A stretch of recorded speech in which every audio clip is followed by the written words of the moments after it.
오늘 주시는 하나님의 말씀은 시편 26편입니다. 할렐루야. 오늘 이 시편 26편 말씀은 왕으로서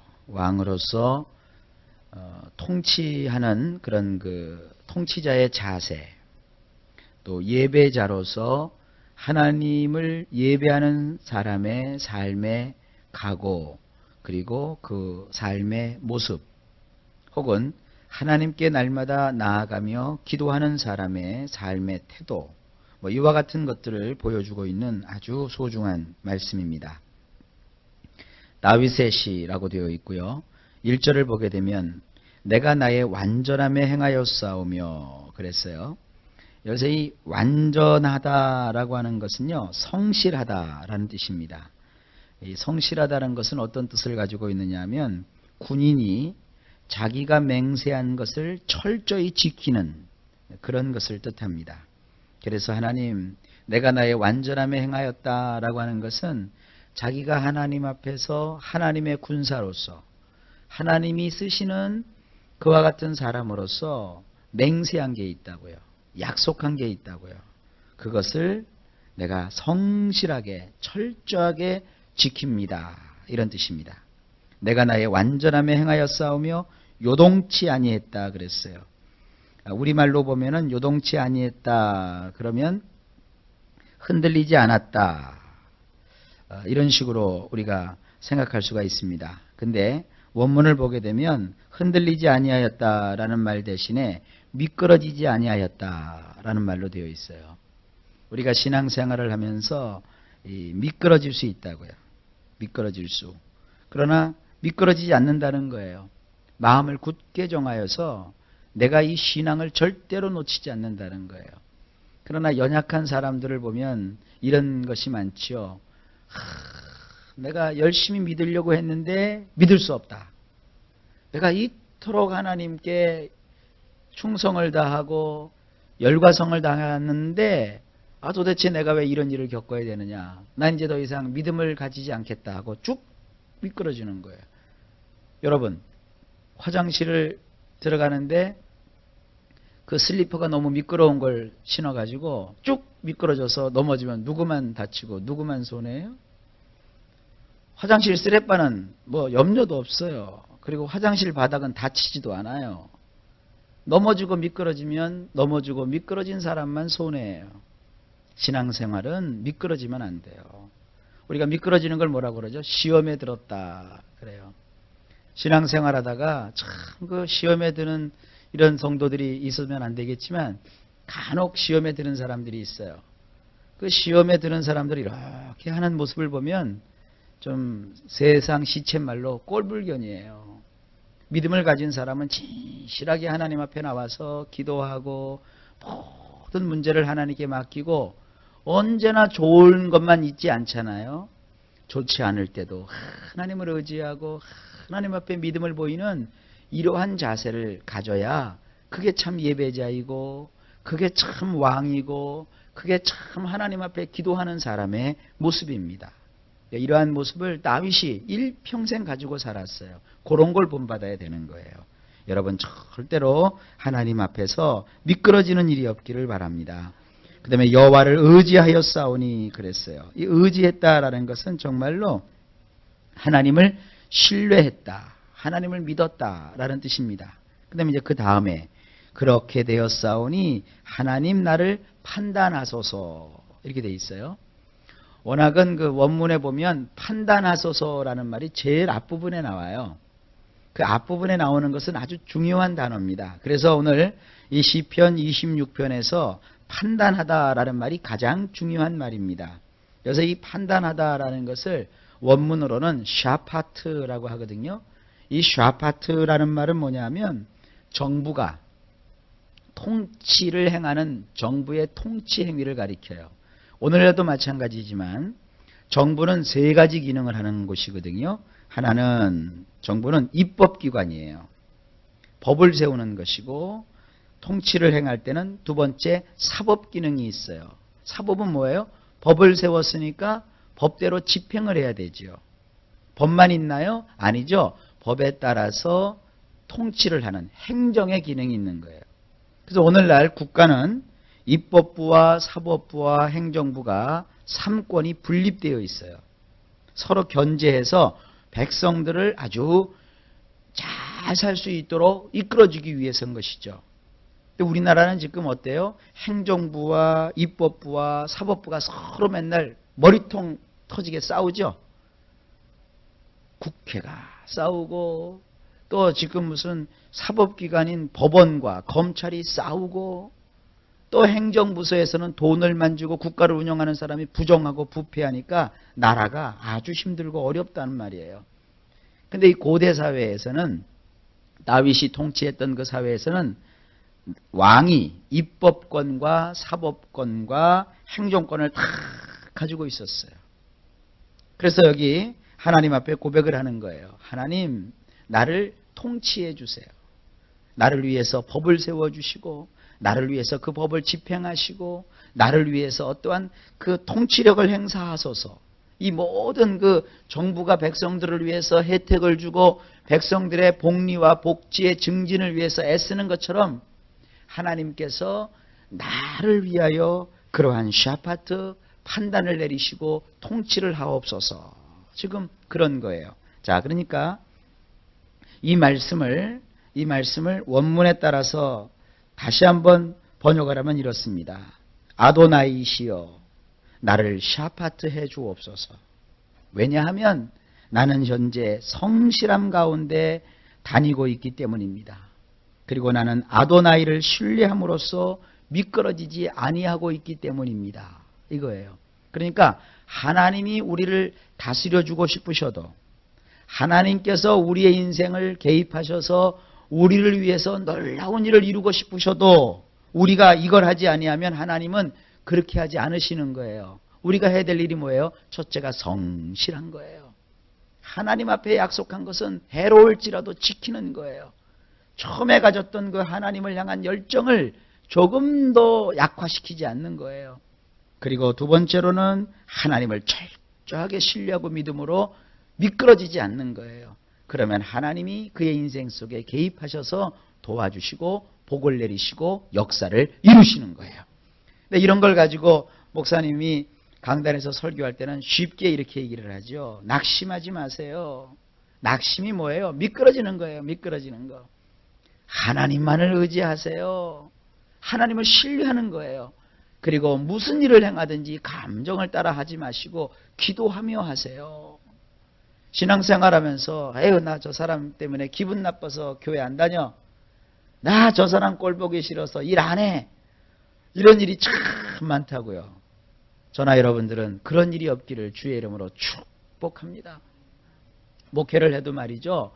목회를 하면 성도들이 5만 가지 성도들이 다 있어요. 성도들이 5만 명이면 5만 가지 다 달라요. 근데 목사님이 어둡고 침침하고 시험에 들고 참 목회할 때 밥으로 치면 밥맛 떨어지게 하고 입맛 떨어지게 하고 의욕을 상실하게 하는 사람들이 5만 가지 중에 있다고요. 그런 사람들이 이렇게 보고 목회를 하면 목사도 미끄러져요. 그러니까 목회를 할 때 목사는 하나님 나를 판단하소서 나를 통치하소서. 그 성도들 중에서는 정말 하나님만 의지하고 하나님 없으면 못 살고 성실하게 하나님을 따라가는 사람들이 있다고요. 그러니까 목사님은 그런 사람을 자꾸 봐야 되는 거예요. 그런 사람을 보면서 소망을 가지고 용기를 잃지 않고 기뻐하면서 목회를 하면 사람이 시험에 들었다가도 어떻게 돼요? 회복이 되고 넘어졌다가도 일어나는 거예요. 중요한 것은 여러분 인생을 살아갈 때 하나님의 판단을 받으셔야 돼요. 하나님의 통치를 받으셔야 돼요. 그냥 기분 내키는 대로 신앙생활하는 사람들이 있어요. 여러분 그런 사람들 보면 참 마음이 상하죠. 참 또 마음이 괴롭죠. 그러지 하지 마세요. 우리는 하나님의 통치를 받기 때문에 그런 분들이 계시면 기도해 주세요. 그리고 하나님께서 그들을 또 다스리시는 거예요. 하나님이 다스리시는 영역을 나는 다스릴 수가 없는 거예요. 그건 하나님께 어떻게 해야 되죠? 내가 할 수 없는 것 맡기는 거예요. 내 품에서 나온 자식도요, 내 맘대로 못해요. 어렸을 적에는 밥 먹어라. 여러분, 자식들을 밥 먹일 때 어떻게 키우셨어요? 밥 먹고 나서 물 먹어라 가르쳤어요? 물 먹고 나서 밥 먹어라 가르치셨어요? 다 달라요. 어떤 집은 물부터 먹이고 밥을 먹이는 집이 있는가 하면 어떤 집은 밥 먹이고 나서 물 먹이는 집이 있다고요. 근데 이놈이 크면은요, 물부터 먹고 밥 먹을까요? 밥부터 먹고 물 먹을까요? 배운 대로 안 해요. 지 맘대로 한다고요. 지 맘대로. 그러니까 하나님 앞에 어떻게 돼요? 맡겨야 돼요. 통치해 달라는 거예요. 하나님이 그를 위해서 법을 세우시고 법을 집행하시고 그를 다스리시는 이 샤파트는 나에게서 나오는 것이 아니라 하나님에게서 나오는 것이니 하나님이 해주세요. 하나님이 다스려 주세요. 이게 우리의 기도 제목이 되고 이것이 우리의 삶이 되시기를 주님의 이름으로 축복합니다. 그 다음에 그 하나님의 통치를 받는 사람이 고백합니다. 2절에 여호와여 나를 살피시고 시험하사 내 뜻과 내 마음을 단련하소서. 여기 보면 하나님 살펴달라는 것은 나를 조사해 주세요. 그리고 시험하사라고 되어 있죠. 우리 성경에는 이것은 뭐냐 하면 검증해 주세요. 그리고 내 뜻과 내 마음을 단련하소서. 이것은 하나님, 여기서 내 뜻이라고 번역됐는데 원문에 보면 뭐라고 되냐면 내 콩팥을, 그리고 내 마음이라고 되어 있는데 내 심장을 재련해 주세요. 그렇게 얘기를 해요. 콩팥과 심장이 어떤 기능을 하는지 아세요? 콩팥은요, 신장이라고 하죠. 거기는 피를 걸러내는 거예요. 여러분, 소위 말하는 이 콩팥이 뭐냐면 오줌보 있는 곳이에요. 근데 신장에서 더러운 것을 제거시키잖아요. 그래서 맨 마지막에 더러운 것을 배출시켜 버리죠. 그게 신장이고, 심장은 뭐를 해요? 피를 맑게 해주죠. 온몸을 돌아서 온 그 피를 심장에서 깨끗하게 정화를 하는 거예요. 그것처럼 하나님 아버지, 여기서 보통 콩팥이라고 하는 것은 자기 속에 있는 내면의 사람을 가리키는 거고요. 심장이라고 하는 것은 그야말로 그 사람의 마음을 뜻하는 것이에요. 심장이 피를 걸러내듯이 콩팥이 이 소변을 걸러내듯이 나의 삶을 하나님들 걸러내 주세요. 심장을 통해서 나온 그 피는 맑잖아요. 그죠? 또 콩팥을 거친 그런 우리의 그 모양은 또 깨끗하고 우리 몸을 청결하게 유지할 수 있게 되잖아요. 사람이라는 것은 먹는 것도 중요하지만 배출하는 것도 중요하다는 것이 바로 그것이에요. 그래서 유대인들은 이 성경에서 항상 하나님 앞에서 자기 뜻과 마음을 단련하소서라는 이런 표현을 하나님 앞에 성결하고 깨끗하게 살 수 있도록 해달라 하는 기도예요.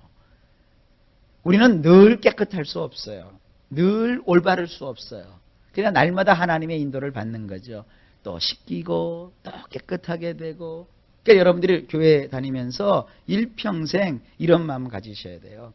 교회에 오면 내가 피를 걸르는 심장처럼, 오줌을 걸러내는 오줌보처럼 나의 삶에 있어서 부정하고 깨끗하지 못한 것을 깨끗하게 하시는 하나님을 바라봐야 돼요. 사실은요, 교회 와서 여러분들이 말씀을 들으면서 이게 걸구추는 게 많아야 돼요. 어떤 분들은 설교를 들으면서 동의만 하다가 목사님이 옳은 소리를 하는구만, 목사님이 좋은 소리를 해. 그건 듣기 좋은 소리예요.